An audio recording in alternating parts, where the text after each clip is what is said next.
Good afternoon.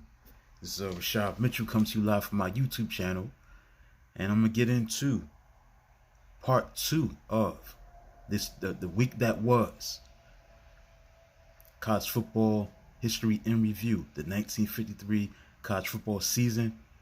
We're gonna take a look at the games that were played on September 19th, 1953.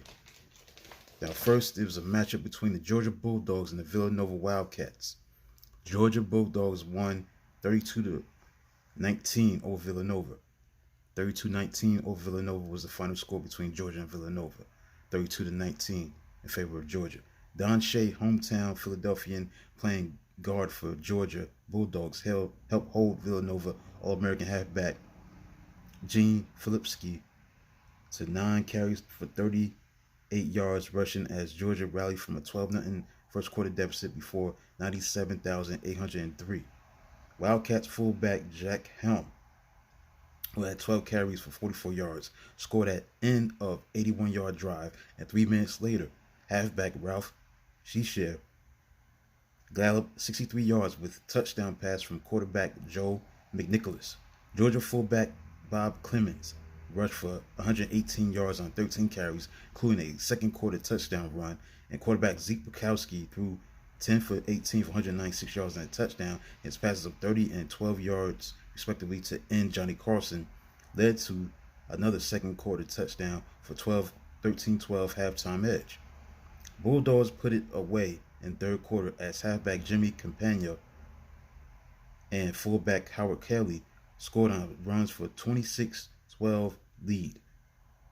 A large crowd resulted from Supermarket Bowl promotion dreamed up by new Wildcats athletic director Bud Deltley.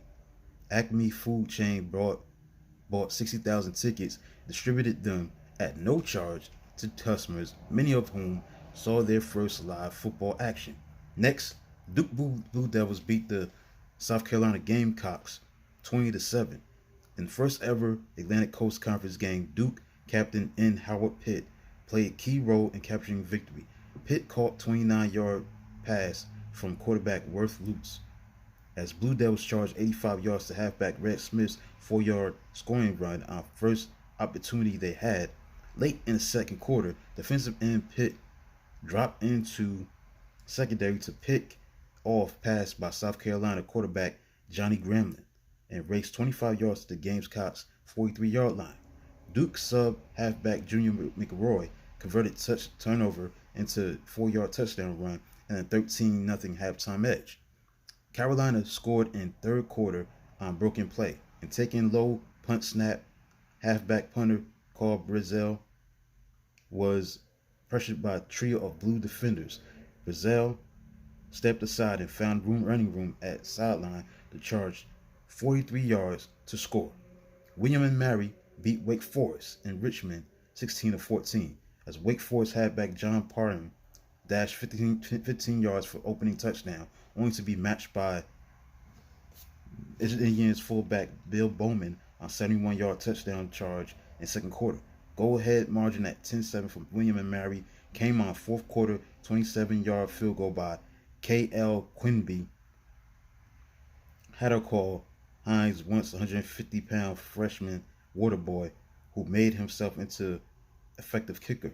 Tribe quarterback Charlie Sumner raced to 33-yard touchdown for 16-7 edge after being set up by Bowman's 42-yard run. Texas A&M beat Kentucky 7-6. Little did he know it at that time, but Kentucky coach Paul Bear Bryant welcomed his soon-to-be future team to Lexington. At season end, Bryant would be swayed away from Kentucky by a loss of top recruit Paul Hornung to Notre Dame, and his footballers forever playing second fiddle to coach Adolph Rupp's Wildcat basketball team. Spirited first quarter play fell into the scoreless slumber until late in the third quarter when Texas A&M ignited drive that carried to the Cats' 9-yard line. On first play of fourth quarter, Aggies quarterback Don Ellis hit halfback Connie McGorrick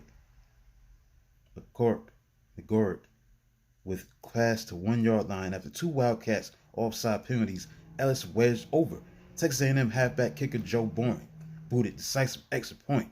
Kentucky made it to Aggies' 23-yard line, lost ball on downs, but eventually took it back at A&M 47-yard line.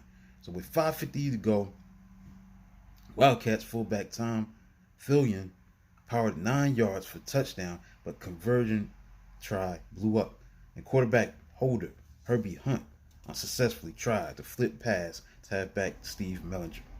Louisiana State beat Texas 20-7. LSU had used players both ways in 1952, so Tigers enjoyed easy conversion to new substitution rule that forced two-way play of all players. The Bengals also played with spirit and took control early on, although LSU halfback George Brancato lost first quarter fumble at Texas 17-yard line. He came back after Texas defensive end Sammy Murphy's fumble recovery at Texas 10-yard line to make shoestring pass catch at 8-yard line and then ran to 5-yard line. Fullback Jerry Marchand scored for Tigers on the next play for a 7-0 lead in first quarter. Upset of Longhorns was led by halfback turned quarterback Al Doggett, who was not listed on a preseason depth chart, but threw 36-yard pass to Marchand to set up third quarter touchdown that built a 14-0 edge. So in typical season opener, Longhorns were doomed by fumbles and penalties until they got on scoreboard in fourth quarter on halfback Doug Cameron's touchdown. So Texas suffered only its second loss in 62 season openers. Maryland beat Missouri by a score of 20-6. The number 9 Maryland tackles Tom Runich and Stan Jones carved big holes in the Tigers' line, which would eventually yield 225 yards on the ground. Sharp blocking also broke Terps halfback Chet the Jet Hanulak for a 61-yard touchdown flight in the opening 2 minutes of first quarter. Maryland appeared on its way to rout until Missouri stubbornly pieced together a 70 yards touchdown trip in second quarter after making an interception. The Tigers quarterback Tony Scardino completed 4 passes on drive to his touchdown sneak, but Mizzou's aerial attack would suffer 4 interceptions and add only 3 more completions. The Tigers missed 2 other scoring chances in second quarter and trailed 7-6 at halftime. Interception late in third quarter produced Maryland's next touchdown early in fourth quarter after, but not before Terps were pushed back from the Tigers' 1-foot line to 5-yard line on 3 defensive surges led by Missouri guard linebacker Terry Roberts. Maryland quarterback Bernie Faloney dropped back to pass on fourth down and dashed to touchdown through Mizzou's unprotected left flank. Maryland sub quarterback Charlie Boxall added touchdown pass to end Jim Kilgallen on game's last play. Oregon beat Nebraska 20-12 as the favorite. Nebraska welcomed network television cameras to Lincoln but suffered fuzzy picture. Bad punt snaps by Cornhusker center Tom Oliver set up Ducks for 2 early touchdowns. Oregon guard Jack Patera recovered quarterback punter Johnny Wardogna's inability to recover snap at Nebraska 36-yard line. Fullback C.C. Hughes hammered over for 6-0 lead.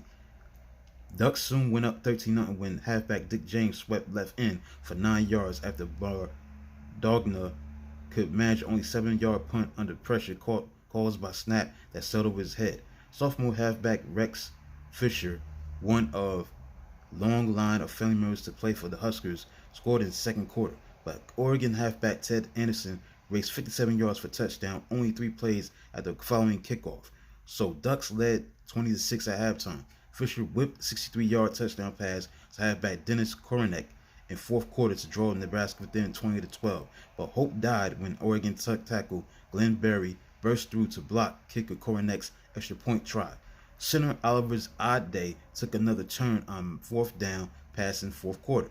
From Oregon 32-yard line, Wardogna's pass was deflected by Ducks defender and caught by Oliver at 18-yard line. It was nullified due to Nebraska's ineligible receiver down the field, which turned out to be unlucky Oliver.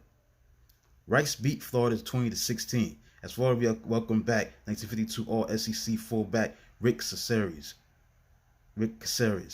who until 5 days before opener had been shelled by auto accident injuries. Caceres was in and out of game, his playing time limited to 5-minute spurts, but he bombed a beautiful 47-yard field goal in the third quarter. Meanwhile, Rice took wrappings off Speedy Jr. halfback Dickie Mogul, who had failed to earn letter in 1952. Mogul scored on a 6-yard sweep in first quarter, 29-yard pitch out in second quarter after center linebacker Leo Rucker's interception and heels of Cesar's field goal took impromptu lateral from quarterback Leroy Finstemaker and ran 13 yards to cap 68-yard drive to 20-3 lead in third quarter. The Gators freshman fullback defensive back Joe Brodsky recovered fumble at Iowa's 20-yard line late in the third quarter. Halfback Tommy Haddock executed 19-yard reverse run for touchdown. Back in for game's closing minutes, Casares plowed for 16 yards and caught 28-yard screen pass on path to quarterback Doug Dickey's touchdown sneak. Colorado beat Washington 21-20 as Johnny Cherberg launched what would turn out to be unhappy and scandalous 3-year coaching career at Washington. With Colorado regular fullback Don Shelley sidelined with injury, sophomore subs Homer Jenkins and Emerson Wilson shared fullback spot to good results. Versatile Jenkins, who occasionally switched over to tailback and all in all served as Buff's best runner, passed to end Gary Knefek for first quarter touchdown and kick Buffaloes to upset win. Not all was rosy for Jenkins because Washington earned 7-7 deadlock in first quarter on guard Jim Knowles' stunning 77-yard touchdown return of Jenkins' midair fumble. Fullback Mike Monroe scored twice in second half for the Huskies, his first touchdown coming in third quarter for a brief 13-7 lead. But Washington kicker Wendell Niles missed vital extra point. Colorado struck quickly from that moment. Wingback Frank Bernardi launched 49-yard touchdown pass to Knefek, and Wilson charged 41 yards for 21-13 lead before third quarter ended. Next, the Baylor beat California in a shutout 25-0. Using small group dubbed the Furious 15 under new substitution rules, Baylor coach George Sauer unleashed the 414-yard of offense, which was sparked by 59-minute quarterback safety Cotton Davidson. Baylor scored on runs to each quarter as Davidson tallied twice and passed 8 for 15 for 236 yards, 2 interceptions. Halfback L.G. Dupree and fullback Jerry Coody tallied Bears' other touchdowns. Upset margin equaled worst defeat in Coach Pappy Waldorf's 6 years at California. Number 14 Golden Bears stormed 71 yards in 3 big plays. Halfback Al Talley's 15-yard run, fullback Don Mark's 30-yard sweep, and halfback Jim Dillon's 26-yard burst up the middle to the Baylor 8-yard line to open second half, but threat died with failure to convert fourth down. Coody's touchdown was set up by defensive back Dupree's recovery of fumble by Talley at Cal 38-yard line in third quarter. And finally, College of Pacific beat Stanford 25-20. Stanford launched early 7-0 lead on tackle Barry Smith's recovery of fumble at Pacific 33-yard line. From 5-yard line, Indians halfback Ron Cook soon scored off right tackle standing up. College of Pacific narrowed halftime deficit to 13-12 as halfback Art Leibscher went up the middle for touchdowns. Surprising Tigers built a 25-13 edge while continuing to successfully probe midsection of Indians defense on fullback Willie Richardson's second touchdown run and quarterback Skip Addison's sneak. Slow starting Stanford star quarterback Bobby Garrett warmed up with 4 late completions, including touchdown to end Marv Tenenfoss. Indians could not, however, avoid upset in the first ever meeting of California schools. So that concludes a look at the week that was week 1 of the 1953 college football season. I'll be doing week 2 of the 1953 college football season tomorrow, week number 2. So subscribe to the channel, like, comment. This includes part 2 of the week that was college football history and review, the 1953 college football season, looking at week 1 of the games that were played on September the 19th, 1953. Until then, talk to you tomorrow.